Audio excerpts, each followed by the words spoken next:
So hello everyone, welcome to my channel. In this video I will be talking about the floating point representation. So why do I need floating point representation? See, I may be using let's say I am converting decimal to binary. I can convert 16 to binary, I can convert 458 to binary, and so on. But when I'm talking about such numbers, such huge numbers and such small numbers, what happens is I have to store these in the computer as binary also, but that will be taking a lot of zeros and one, and that will take too much of space that I should not be wasting since it is precious. Now that is why we introduced floating point representation. So firstly, let's see how a number is written. We have a valid digit, then we have the fraction, and then we have all this, the base and the exponent. Now let me tell you what I am trying to say about the base and the exponent. See, my number can be of the form 5.23 into 10 raised to the power minus 7. Okay, so this is my valid digit, this is the fractional part, this is my base, and this is my exponent. Okay, so let's move ahead. See, there is one thing called normalized form. In normalized form, what happens is before the point, before the decimal, there can only be a single digit, that is 1. And this is when I'm talking about the base 2 that we generally deals with. Okay,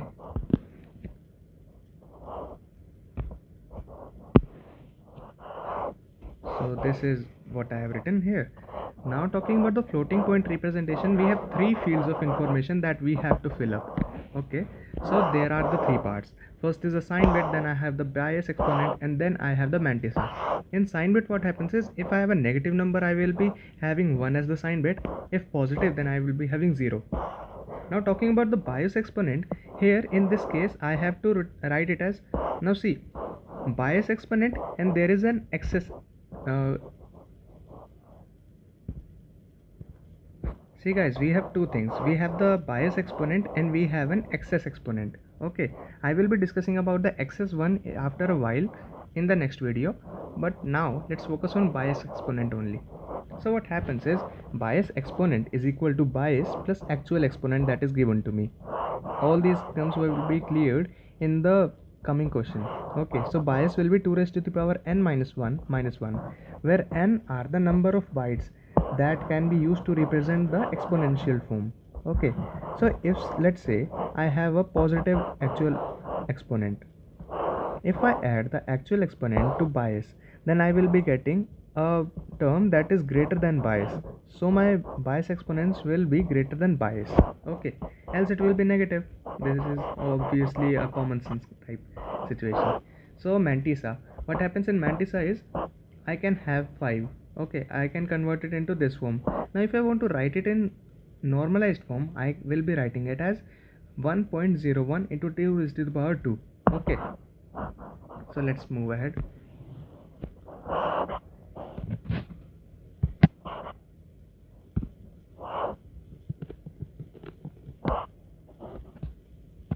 Now let's just say I have to represent minus 6.75 into 2 raised to the power 11 in the format s raised s, be, and n. Now this is my floating point representation in actuality.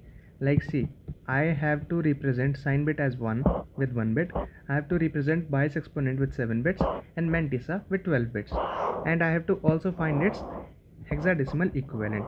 Now there are two conditions that is given to me. I have to find it without normalization and I have to find with normalization. The difference between the normalization will be clear in this question only. See, when I'm doing it without normalization, what will happen is I can write this as this. See, sign bit will be 1 because I have a minus here. Okay, what about the bias exponent? Bias exponent is equal to 2 raised to the power n minus 1 plus actual exponent. Okay, and what is the value of n here? See, value of n will be 7. Okay, so I will be writing 2 raised to the power 7 minus 1 plus 11. That comes out to be this 63 plus 11, and which I can write in binary as this. Okay, now coming to the mantissa. See, I don't have to normalize it, it is without normalization in this case. So generally I will write 6.75 as this, and for mantissa, I will be only taking the part that is after the decimal. So I took this one. Now what was my actual representation? I had sign bit 1, I had 7 biased exponent, and I have 12 for this mantissa. So I will be writing 1 here because it is negative. I will be writing the biased exponent that is of 7 bits. See, 3 and 4. Now I have to write 12 bits here. The first bits will be representing the mantissa. All other will be my placeholders to create it as a 12-bit mantissa. Okay, and now when I convert it into hexadecimal, it will be the answer. Now if I talk about the normalization, now listen carefully guys, normalization is a really important concept. It will come in play in a lot of concepts. So let's see what happens in this case. So what was my data here? Minus 6.75 into 2 raised to the power 11. Okay, if I write it in binary, what will happen is I wrote it like this. Are you getting me guys? Now what I will do is I will try to shift this point to a place such that I have only a single 1 before the decimal. Like if I place it here, there will be 2 ones before decimal, but if I place it here, I will be having a single 1. Okay, so I converted it like this. I added a power of 2 here because of this. Now the sign bit will remain 1 because it is a negative number, and the bias exponent now becomes 2 raised to the power n minus 1 plus actual exponent that became 13 because I added 2 from here.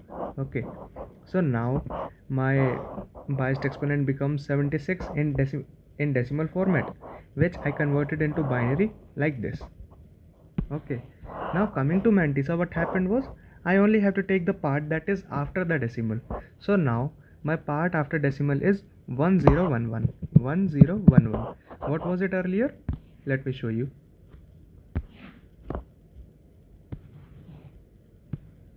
See, earlier it was only 11 because this 10 was before the decimal. Okay, so what I did was I converted it like this. I write 1 here, I wrote the value of biased exponent here, and I wrote 1011 here, and as a placeholder I put in 8 zeros. So now you ask me, what is the benefit of normalization? See, the benefit of normalization is that this one is always implied. That is, I already know that there will be a 1 before the decimal, so I can choose to neglect it or don't write it. But what happens in this case? I don't know what is before the decimal. It could have been 6, it could have been 7, or it could have been 8. I never knew. So some part of my information was lost, and that was also a major part. So that is why we choose to do normalization. Now this was the topic about the floating point representation. Now in this part we have one more thing. We have the IEEE form floating point representation. Okay, that will be covered in the coming videos.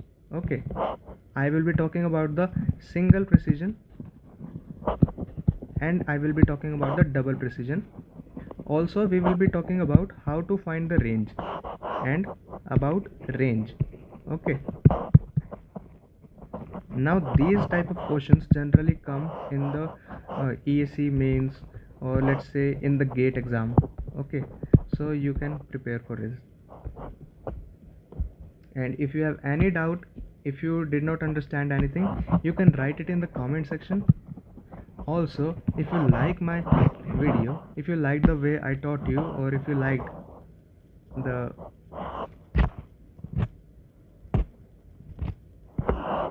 so guys, write in the comment if you have any doubt or if you like the video. Also, if you liked it, if you understood it, do like and subscribe.